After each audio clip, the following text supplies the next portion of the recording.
Today, I'll be cooking and I'll be showing you on how to cook our breast pork or in Tagalog, humba.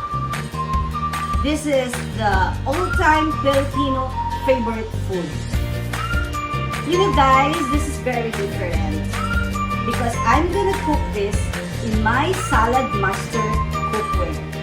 You know, Salad Master is a different cookware all over the world because this Salad Master was made of surgical stainless steel. So this is the very quick, very easy, healthy cooking. So let us start our cooking, guys.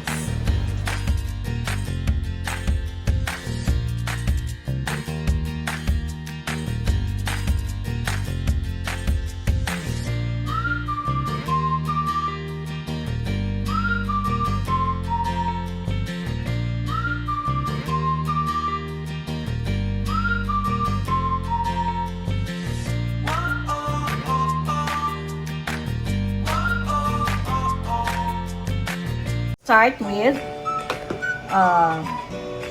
our pork. I'm using this pork belly. This is about 1.5 kilo.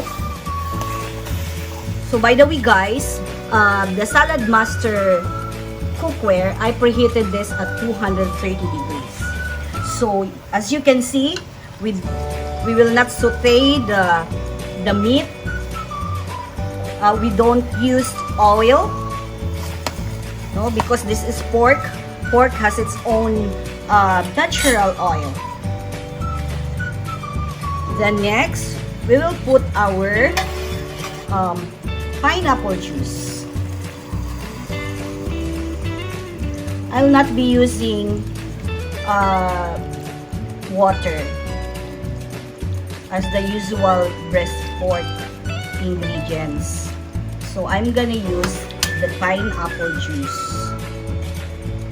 As you can see, I didn't saute it. The next, we will put our soy sauce.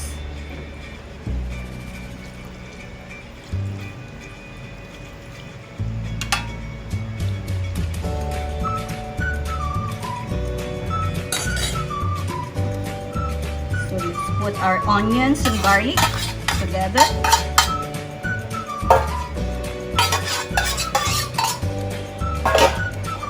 This is very yummy, guys. Your kids will love this. Not only the kids, all the people. Next, we'll put on the sugar. I'm using the brown sugar. The brown sugar.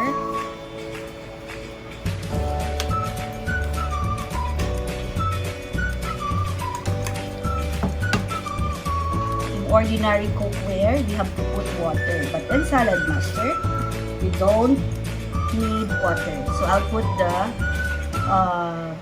banana blossom and the peppercorn. Next, we'll put this, the sangi and the bay leaf. We'll put together. And the last one is our black beans or the taushi. So, as you can see guys, I did not use water, oil, and salt. We don't need that. And the last, I have here the vinegar. I'm using the native vinegar. So we'll just cover this and let's cover this and we'll come back after 35 minutes and this will be cooked.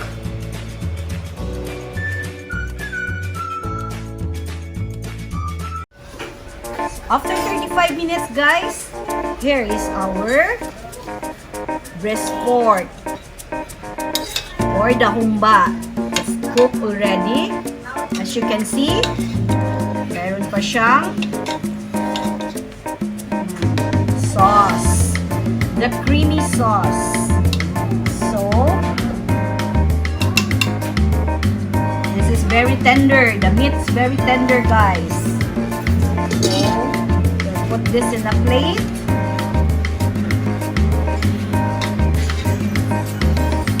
Make our, this is yummy, guys, with the rice.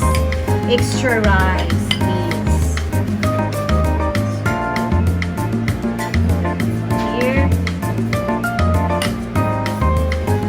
Put our sauce. Okay. This is our humba. Let's start with